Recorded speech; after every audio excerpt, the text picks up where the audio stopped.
안녕하세요. 다시 강독을 시작하겠습니다. 요즘 날씨가 좋죠? 9월, 오늘이 달력을 잠깐 볼까요? 10일이군요. 9월 10일 화요일입니다. 우리가 읽고 있는 책 제9장 누멘적 가치로서의 거룩함. 네요. 거기서 우리가 몇 쪽을 읽었고요. 거기 이제 첫 번 소단락이군요. 앞에 읽은 거는 뭐 단락도 없이 그냥 서론으로 나온 것 같아요. 서론 뭐 이구자시구도 없군요. 이 구장도 이렇게 길진 않습니다. 이 구장 전체 제목 노멘적 가치로서의 거룩함, 즉 장엄성, 그것의 한 부분인 오늘 우리가 읽어야 될 단락은 가리움과 속죄입니다. 속죄는 뭐 우리에게 잘 알려진 단어고요. 가리움은 종교적 단어는 아니죠. 근데 어떻게 연관되는지 좀 따라가야 되겠습니다. 가리움과 속죄. 이 독일어 원서로는 제목이 이렇게 되어 있어요. 베데콩, 콤 마치고 주인네.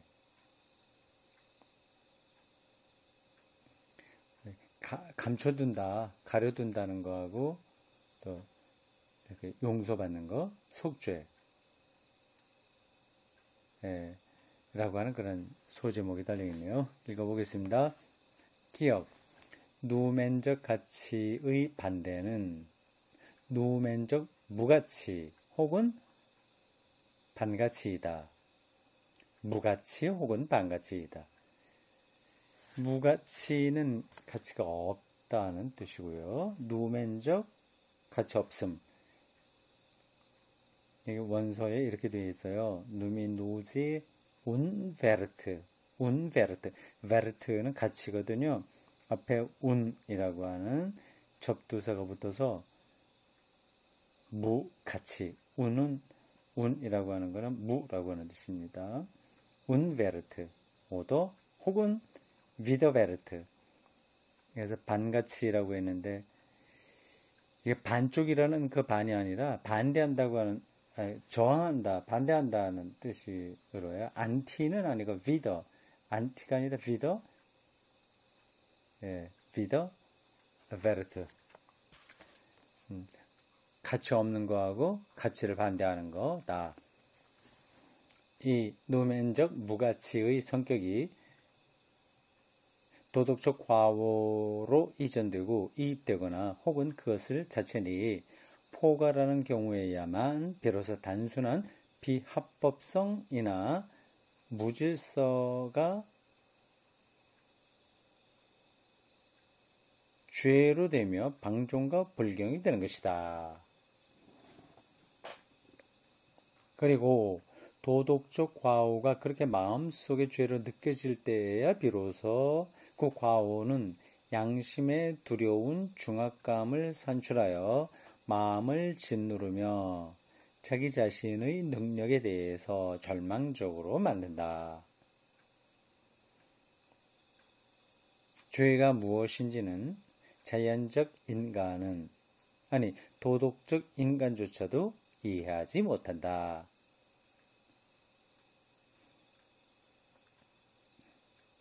이상한 표현이 아니죠. 죄가 무엇인지는 도덕적 인간조차도 이해하지 못한다. 그렇게 죄의 본질로 들어가게 되면 보통 뭐 부도덕하다, 파렴치하다 그런 거하고는 다른 의미거든요. 읽겠습니다. 그리고 도덕적 명령 자체가 인간을 파산과 가장 깊은 궁지로 몰아넣어서 구원을 찾도록 강요하고 만다는 교의적 입장은 분명히 옳은 것이 못 된다. 도덕주의적으로 자꾸만 강요해서 결국 자기를 절망하게 되면 결국 하나님을 찾게 되지 않냐. 그러한 주장은 잘못된 거다. 그 얘기죠. 도덕적으로 진지하고 덕스럽고 노력하는 사람들 가운데서 구원을 전혀 이해 못하며 대수롭게 여기지 않는 사람도 얼마든지 있는 것이다. 이들은 자신이 잘못이 있고 부족하다는 사실을 잘 알고 있으나 수신의 방법을 알아 실천하며 자기가 잘 자기를 잘 다스린다고 하는 거예요. 일종의 바리새인들의 율법주의 같은 거죠. 그렇게 조금씩 돼 나가면 좀 자기가 처신도 바르게 하고 좀 도덕적으로 괜찮은 사람이 돼 가는 것으로 만족하는 그런 삶을 가리킵니다. 수신지가 그런 표현이죠. 수신의 방법을 알아 실천하며 보다 더 용감하고 정력적으로 자기들이 길에 매진하는 것이다. 도덕에 숙달된 이 합리주의가 결여하고 있던 것은 아주 도덕적인 걸 이렇게 잘 가르치게 되면 결국 그게 이제 신앙으로 나가게 된다고 하는 주장을 가리켜서 도덕적인 합리주의라고 하는 거예요. 그 합리주의가 결여하고 있던 것은 도덕적 법칙을 경외하고 진지하게 인정하는 태도도 아니고 그 법칙에 따르려는 성실한 노력도 아니요. 자신의 부족을 인식하는 것도 아니다. 그건 다 한다는 거예요. 그러니까 괜찮은 종교성 혹은 도덕성 이런 게 있는 사람들은 다 하는 거죠. 그게 부족한 게 아니다. 이겁니다. 그 다음 도덕적 합리주의자들은 옳지 않음이 무엇인지 잘 알고 엄하게 비판했으며 그들의 설교와 가르침 속에서 그것을 인식하고 심각하게 대했으며 자신의 부족에 대해서 용감하게 싸울 것을 가르쳤다. 그러나 그들은 어떤 파산이나 구속의 필요성에는 도달하지 않았던 것이다. 왜냐하면 사실 그들의 반대자들이 비판하듯이 그들에게는 죄가 무엇인지에 대한 이해가 결핍되어 있었기 때문이다.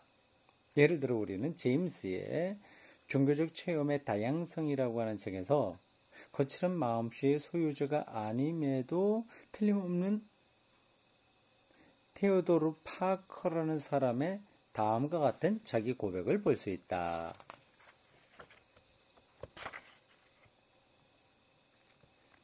인용한 글입니다. 제임스의 Varieties of Religious Experience라고 하네요. 종교적 경험의 다양성 81쪽입니다. 나도 나의 생을 통하여 그릇된 일을 많이 행했고 지금도 하고 있다. 관역을 놓치면 나는 화를 당겨서 다시 겨냥한다. 그들도 성냄과 술 취함 등 다른 악덕들을 의식하고 있었으며 그것들과 싸워서 승리했다. 그러나 그들은 결코 신에 대한 적대감이라는 것은 의식하지 않았으며 할 일 없이 앉아서 존재하지도 않는 악에 대해서 탄식하고 신음하지는 않았다. 이런 말은 조잡하지는 않다고 해도 적어도 피상적인 말이다. 죄가 얼마나 무서운지라는 안셀무스의 말을 이해하기 위해서는 비합리적인 것의 심부가 움직여야만 하는 것이다. 네, 여기까지의 설명이 전달됐죠? 이러한 관점으로 저도 글을 좀 쓰긴 했습니다. 도덕주의적 설교가 갖고 있는 한계가 무언지에 대해서 말했어요. 아주 훌륭한 인격을 갖고 계신 목사님들이 신자들에게 어떻게 하고 그래서 우리가 도덕적인 주도권을 회복하고 그런 거 있지 않습니까? 이거 우리가 좀 바르게 살아서 세상 사람들을 감동시키고 뭐 그런 이야기까지 포함해서요. 결국 그런 것들이 나쁜 건 아니지만 기독교의 근본은 못 된다는 걸 제가 여러 번 이야기하고 글도 쓰고 했습니다. 예, 사랑의 교회가 요즘 많이 문제가 되고 있죠. 오카는 목사님의 제자 훈련, 제가 지난 주일 설교에도 잠깐 언급했습니다만은 한국 교회에 아주 큰 울림이 되긴 한 거예요. 그러나 그것이 제가 보기에는 도덕주의적 설교 그런 가르침에 좀 머물러 있습니다. 감동적이긴 하지만 근본은 아닌 거거든요. 그러다 보니까 결국 그게 이제 프로그램이 돼버려요. 제자훈련이 프로그램. 하나님의 신비로운 경험, 누미노즈의 경험 이런 것들은 거의 찾아볼 수 없어요. 그 수준까지 가지 못한 거죠. 수준이 낮다, 높다 이제 그런 뜻으로 말씀드리기보다는 그 종교의 본질인 누미노즈의 그 비합리성 그런 것들을 도덕적 합리주의 안으로 대체하려고 한 것이니까 보기는 좋지만 또 마음을 울릴 만한 그런 시도이긴 하지만 근본에서는 좀 약간 옆으로 나간 게 아니냐 그런 뜻이었어요. 오늘 여기 오토도 도덕적 합리주의라고 하는 말을 통해서 그것의 문제점을 지적하고 있습니다.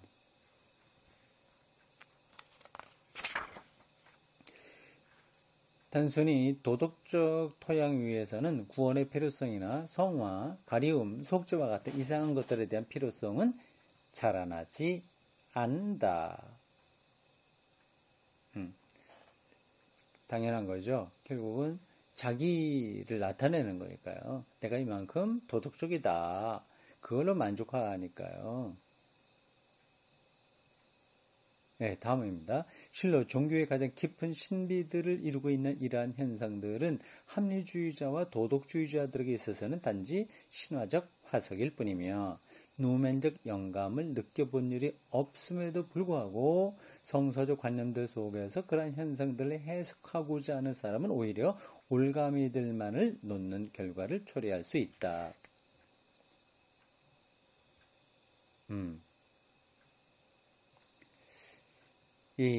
그렇죠. 결국 신자들의 영혼이 자유로워지지 못하는 거죠.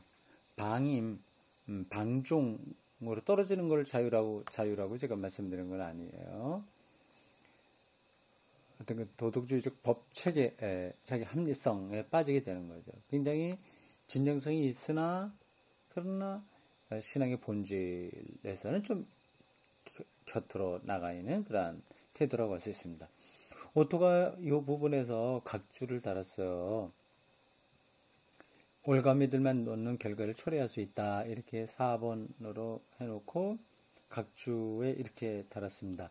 소위 변증법적 신학이라는 것에서 발생하고 있듯이 이게 그래서 오토가 어떻게 보고 이 변증법 신학 주로 이제 칼바르트의 신학을 가리키거든요. 변증법적 신학 말입니다. 신정통주의 신학이라고도 하고요. 이게 결국 사람들에게 올가미만 놓는 도덕적 합리주의에 떨어졌다. 그렇게 말하고 있는 건가요? 만약에 그렇게 봤다면 아마 그가 이 변증법 신학을 오해하고 있는 게 아닌가 싶네요.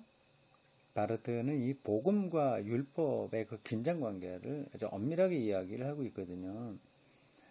그러니까 누미노즈의 그러한 비합리적 경험들을 결국 신학의 합리성으로 표현할 수밖에 없지 않습니까? 그것 없으면 안 되는 거잖아요. 그게 이제 비합리적 누미노제의 경험을 전혀 못한 상태에서 신학적으로 합리화하려고만 하면 문제겠지만은, 그거를 다 아는 상태에서 합리적 신학을 한다고 하는 것은 이건 잘못은 아닌 겁니다. 제가 보기에 벤트법칙 신학은 충분하게 그 누미노제라고 하는 그 종교적 신비를 다 담고 있다 생각합니다. 그 다음, 만약 교의학 자체가 구원과 속죄와 같은 개념들을 그 본래의 신비적이고 노면적인 영역으로부터 합리적이고 윤리적인 영역으로 이전시킴으로써 그들을 도덕적인 개념들로 완화시켜 버리지 않았더라면 아마도 기독교 신학론에서 이들 개념들의 시비와 타당성에 대한 논쟁은 훨씬 줄어들었을 것이다. 네. 한 영역에서는 그렇게도 필연적이고 참다운 개념들이 다른 영역에서는 의심스러운 개념들로 되어버린 것이다. 그러니까 이 오토가 변적법 신학이 뛰어나긴 하지만 어떤 부분에서 바로 이 누미노제의 부분에서 한계가 있다. 그걸 말하려고 하는 것 같죠. 과연 그런가요? 변적법 신학이 노면적인 영역을 합리적이고 윤리적인 영역으로 이전시키려고 한 건 아닌데요. 네, 그 다음 나가보겠습니다. 가리움의 요소, 베테쿵, 가리움의 요소는 야외 종교의 의식들에서 느끼는 감정에서 특히 분명하게 우리에게 다가온다. 가리움, 숨는 거죠. 그러나 다른 종교들에도 덜 분명하게나마 포함되어 있다.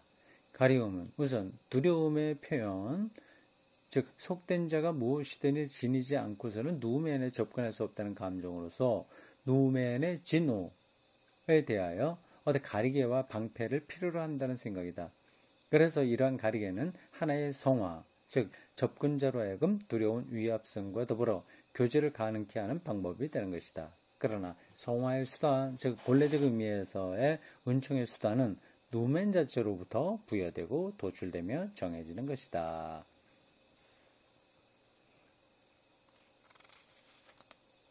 네, 여기까지가 기억이었고요. 니은입니다. 오늘은 니은까지만 하겠습니다.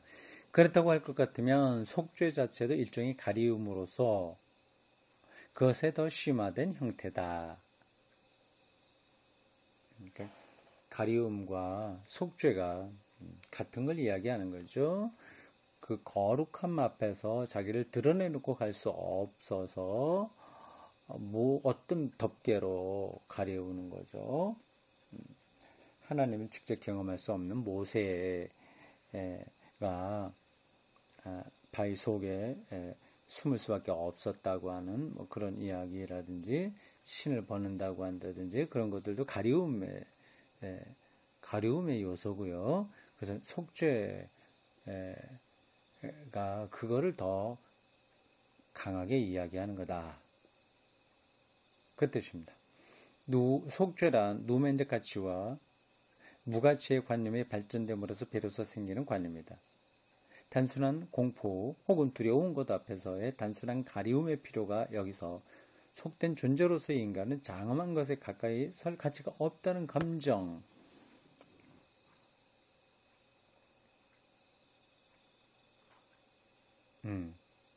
자기를 그렇게 가치를 낮추는 거죠. 아니, 자신의 전적인 무가치가 성스러운 것 자체를 부정하게 만든다는 감정으로까지 발전되는 것이다. 분명히 이것이 이사야가 그의 소명 환상 속에서 본 것이다. 자기 입체를 부정하다고 하는 소명이요. 그것은 비록 완화되긴 했으나 아주 분명하게 가버나움의 백부장의 얘기에서 백부장 이야기요. 자기 집에 오시기 힘들다. 그렇게 얘기했어요. 누가복음 7장 1절에서 10절 나오는 가버나움의 백부장 이야기입니다. 당신께서 저희 집에 들어오실 만한 가치가 저는 없나이다. 라고 그는 말하는 것이다. 이것은 양면성을 지니고 있다. 노면적인 것의 두려움과 그 절대적 접근성 앞에서 가볍게 떨리는 공포와 이를 능가하여 누멘의 현존 앞에서 속된 자가 느끼는 자신의 특별한 무가치, 운베르트. 그리고 이 무가치로 인하여 누멘 자체에 해를 끼치고 그것을 더럽힌다고 믿는 감정이다.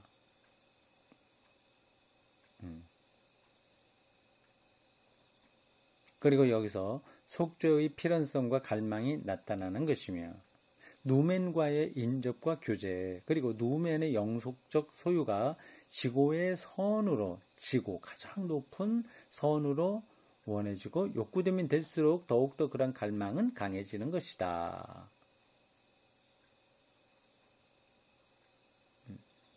정화되어야 된다고 하는 갈망이요.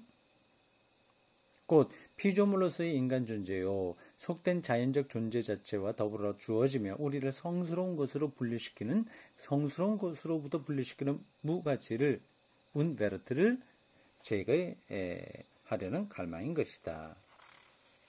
이 갈망은 종교적 감정이 심화되고 종교가 최고의 단계에 이른다고 사라지는 것은 아니다. 그렇죠. 그러니까 아무리 용서의 확신, 그리고 영적인 높은 수준에 올라간다고 하더라도 이러한 자기를 향한 운베르트의 평가, 그리고 거기로부터 용서받아야 된다고 하는 갈망이 사라지는 것이 아니다. 더 심해진다. 강해진다. 그 반대로 더욱더 강하고 두드러지게 된다. 그것은 전적으로 종교의 비합리적 측면에 속하기 때문에 우선 합리적 측면이 힘차게 전개되고 형성되어야 할 경우에는 잠재화될 수 있으며 합리주의적 시대에는 때로는 다른 요소들의 뒤로 후퇴하여 사라지는 듯 하기도 하나 마침내는 전보다 더 세차고 충동적으로 재등장하는 것이다. 그렇다하게 이제 신자들이 바르게 살아가고 신앙생활을 하게 되면 그만하면 됐다. 그래서 어느 정도 만족감을 갖게 되잖아요. 그건 이제 자기 무가치와 그것을 제거해 달라고 하는 속죄에 대한 갈망, 이런 것이 앞에 나타나지 않고 이런 갈망들이 뒤로 가버리고요. 자기 입만하면 됐다고 하는 그 종교적 자부심, 이런 게 앞에 나오잖아요. 바리새인들에게 나타난 것처럼. 그렇다고 하더라도 결국은 다시 그게 강하게 나온다고 하는 겁니다. 종교개혁 때마다 그러지 않습니까? 마틴 루터의 로마 가톨릭 교회를 향한 그런 도전들, 그래서 큰 물결처럼, 큰 하나의 홍수처럼 이 마틴 루터의 칭의론, 이런 것들이 그 시대를 끌어가 내서 우리가 알 수 있습니다. 여기까지 하겠습니다.